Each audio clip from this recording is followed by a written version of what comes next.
जरासंध का एक मित्र था जिसका नाम था कालियावन। कालियावन बोला, रे जरासंध तू 17 बार गया और 17 बार हार हार के आ गया, एक बार मुझे भेज के देख। अरे वो कोई योद्धा है? वो तो ग्वारिया है, गैया चराइए मुरलिया बजाइए, और 17 बार हार गया, एक बार मुझे भेज के देख, एक ही बार में कृष्ण को तमाम कराऊंगा।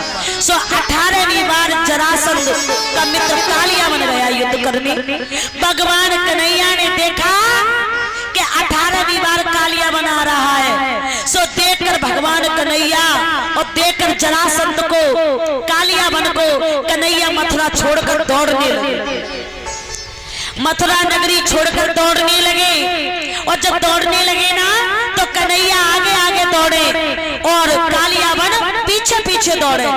कालियावन बोला, अरे रुक जा रे कन्हैया, तू कितना बड़ा भगवान है, मैं देखूंगा। भगवान नहीं रुके, दौड़ गए, और जैसे दौड़े ना उसी दिन से प्रभु का एक नया नाम रख गया, रण छोड़ भगवान की जय।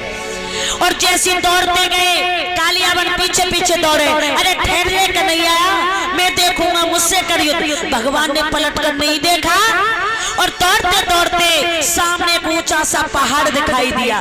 भगवान पहाड़ी पे चढ़ गए और चढ़ करके अपने गले का पीताम्बर उतारा, जो गले में पड़ा था ना पटका, पटका उतार के, और वहां एक पुरुष सो रहा था। समझ में आ रहा है आपको? एक आदमी, एक पुरुष सो रहा था। भगवान कन्हैया ने गले का पीताम्बर उतारा और सोने वाले के ऊपर डाल दिया, और भगवान कन्हैया एक पहाड़ी के पीछे जाकर छुप गए।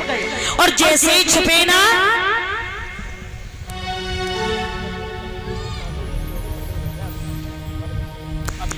देखना, और जैसे ही जाकर के भगवान कन्हैया पहाड़ी के पीछे छुप गए, और जाकर के कालियावन पहुंचा।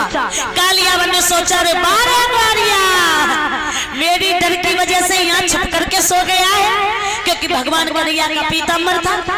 तो सोचा कि ये कन्हैया सो रहे, और सोने वाले ने, उस कालियावन ने ऐसी लात मारी कि जो सोने वाले की नजर कालियावन पर पड़ी, सो कालियावन जल करके भस्म हो गया।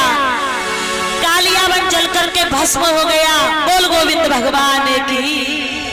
और पहाड़ी के पीछे से भगवान निकल आए, लेकिन जो सोने वाला था वो कौन था? वो मुचकुंद था। उस मुचकुंद को वरदान मिला था कि जब तुझे कोई सोते हुए जगाएगा, तेरी दृष्टि पड़ते ही भस्म हो जाएगा। भगवान ने सोचा, अब मैं छोड़ करके मथुरा को जाऊंगा, एक भक्त मेरा मुचकुंद रह जाएगा, उसका भी मुझे उद्धार कराना है।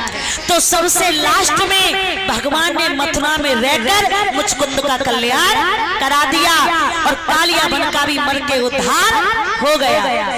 भगवान कन्हैया आए।